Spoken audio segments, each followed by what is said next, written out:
KPU Kota Tasikmalaya telah menetapkan sebanyak lebih kurang 352 titik pemasangan alat peraga kampanye di 10 kecamatan di Kota Tasikmalaya. Ketua KPU meminta para caleg dan parpol selain mengkampanyekan ide dan gagasan mereka, juga mengajak masyarakat untuk datang ke TPS pada 14 Februari 2024.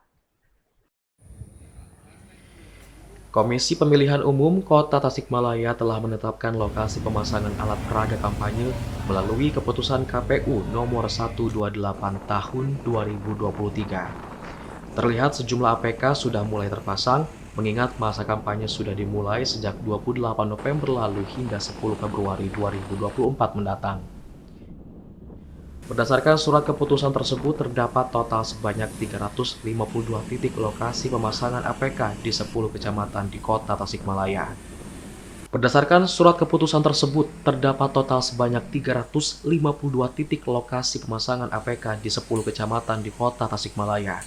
Sementara itu, untuk lokasi yang dilarang terpasang APK yaitu di 12 pulau jalan, 7 tugu-tugu, 7 media jalan, 5 taman kota, hutan kota di wilayah Dadaha, 6 jalan protokol, serta 6 lokasi lainnya seperti komplek pemerintahan, peribadatan, militer, pendidikan, rumah sakit, atau puskesmas.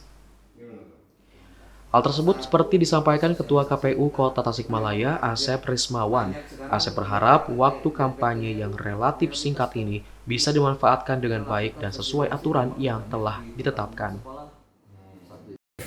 Terkait dengan titik lokasi alat peraga kampanye, saya kira kita KPU Kota Tasikmalaya sudah mengeluarkan surat keputusan KPU Kota Tasikmalaya nomor 128.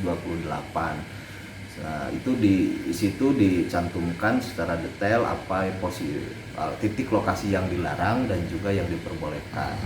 Nah, itu SK itu kami buat sesuai dengan amanat PKPU nomor 15 tahun 2023. Pasal 36 yang menyebutkan kita harus membuat SK tersebut paling lambat 3 hari sebelum masa kampanye berdasarkan hasil koordinasi dengan pemerintah kota. Dan itu kita sudah sosialisasikan ke rekan-rekan peserta pemilu. Terkait masa kampanye sendiri Pak, dari tanggal berapa sampai berapa? Masa kampanye itu mulai tanggal 28 per hari kemarin sampai 10 Februari.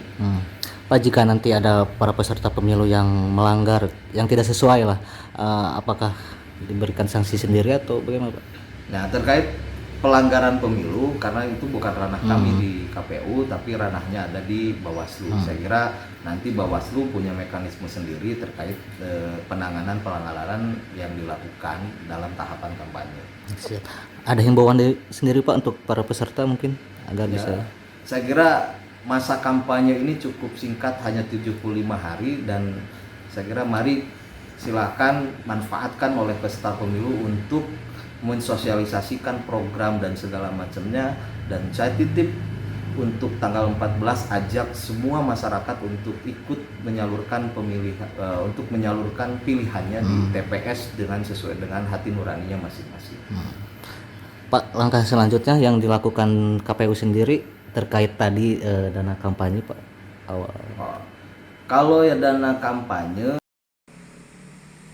Asep pun berharap selain mengkampanyekan program dan gagasan, parpol dan para caleg pun diharapkan bisa mensosialisasikan serta mengajak masyarakat untuk datang ke TPS pada 14 Februari mendatang. Muhammad Hasbi, Kendar TV melaporkan.